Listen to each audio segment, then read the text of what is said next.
আসসালামু আলাইকুম, welcome to BD study apps. Hello প্রিয় শিক্ষার্থী, তো তোমরা যারা ডিগ্রি দ্বিতীয় বর্ষে রয়েছো, আজকের এই অঙ্কটি তোমার।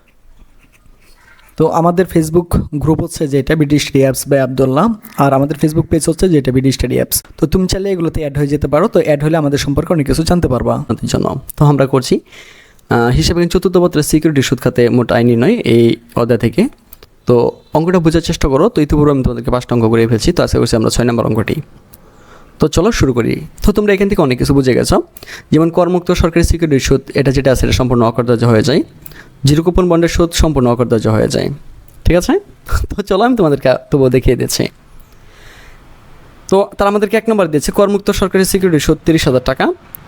এরপর দিয়েছে করবাদ সরকারি সিকিউরিটির সুদ 24,000 টাকা। 3 নম্বর দিয়েছে কর অগ্রিম সরকারি সিকিউরিটির সুদ তোমার হচ্ছে 10,000 টাকা। ভাই এখানে তারা বলে দিয়েছে 10% অনুমোদিত বাণিজ্যিক সিকিউরিটি সুদ 20,000 টাকা। তো এখানে কোনো কাহিনী করতে হবে না, যেটা আছে এটা সরাসরি আমরা পার্সেন্ট করে দেবো। 12% অনুমোদিত বাণিজ্যিক সিকিউরিটি সুদ তোমার হচ্ছে 2 লক্ষ টাকা। আর জিরো কুপন বন্ডের সুদ 24,000 টাকা। উপরোক্ত সুদসমূহ আদায়ের জন্য ব্যাংক চার্জ করেছে 6,220 টাকা। তো এখানে একটা কাহিনী আছে, আমি কাহিনীটা তোমাদেরকে বলে দেবো। তো চলো অঙ্কটা আমরা করে ফেলি। তো আমরা লিখবো করদাতা জনাব সালাম, কারণ এখানে সালামের কথাই বলা হয়েছে। ঠিকানা কর অঞ্চল আবাসিক মর্যাদা ETIN, আয় বর্ষ 2021-22 আর কর বর্ষ হচ্ছে 22-23। লিখবা সিকিউরিটি সুদ খাতে মোট আয় নির্ণয়। পর আমরা লিখে দেবো সিকিউরিটি সুদ খাতে আয় দ্বারা হইতেছে 22 থেকে 23। তো তোমরা সকলেই জানো যে করমুক্ত সরকারি সিকিউরিটি সুদ আমরা লিখে দিলাম 30,000 টাকা। এটা সম্পূর্ণ অকরদার্য হয়ে যাবে, লাগবা বাদ অকরদার্য সম্পূর্ণ। উপরে যা আছে নিচে তাই লিখবা। তো এই ঘর ফাঁকা রেখে দেবা, কারণ এটা আমি নিতে পারবো না।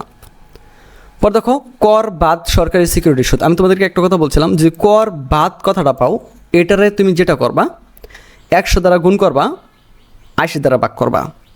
এই দেখো করবাদ সরকারি সিকিউরিটি সুদ এই যে 24,000 ইন্টু 100 ভাগ হইতেছে 80। আমি তোমাদের যদি আরেকটা দেখাই, আরেকটা অঙ্ক, এই দেখো এটা ছিল করবাদ সরকারি সিকিউরিটি সুদ 32,000 টাকা। তো এটার কী করা হয়েছিল, এই যে দেখো 100 দ্বারা গুণ করা হয়েছিল, 80 দ্বারা ভাগ করেছে। তার মানে হচ্ছে কর বাদ সিকিউরিটি সুদ তুমি জেনেই পাও না কেন, এটারে 100 দ্বারা গুণ করবা, 80 দ্বারা ভাগ করবা, কারণ এখান থেকে 20% বাদ দিয়ে দিতে হবে। বুঝতে পারছো? এই যে টাকাটা চলে আসলো 30,000। পর দেখো কর অগ্রিম সরকারি সিকিউরিটি সুদ, এই যে কর অগ্রিম সরকারি সিকিউরিটি সুদ এখানে 10,000 টাকা। তো আমরা এখানে সরাসরি বসাই দিলাম 10,000 টাকা। পর 10% অনুমোদিত বাণিজ্যিক সিকিউরিটি সুদ, তো এখানে যেহেতু পার্সেন্ট দেওয়া দিয়েছে শুধু এটার পার্সেন্ট করে এগারো বসাই দেবা। বুঝতে পারছো? আচ্ছা, পরে আবার বলছে 12% অননুমোদিত বাণিজ্যিক সিকিউরিটি সুদ। এই যে কী এসে 2 লক্ষ আমরা 12% করে দিচ্ছি, টাকাটা আমরা এগারো নিয়ে আসছি। বুঝতে পারছো না? পরে জিরো কুপন বন্ডের সুদ ভাইয়া সম্পূর্ণ অকারদার্য হবে, এই যে 24,000, এই যে অকারদার্য সম্পূর্ণ 24,000, কিছুই থাকবে না।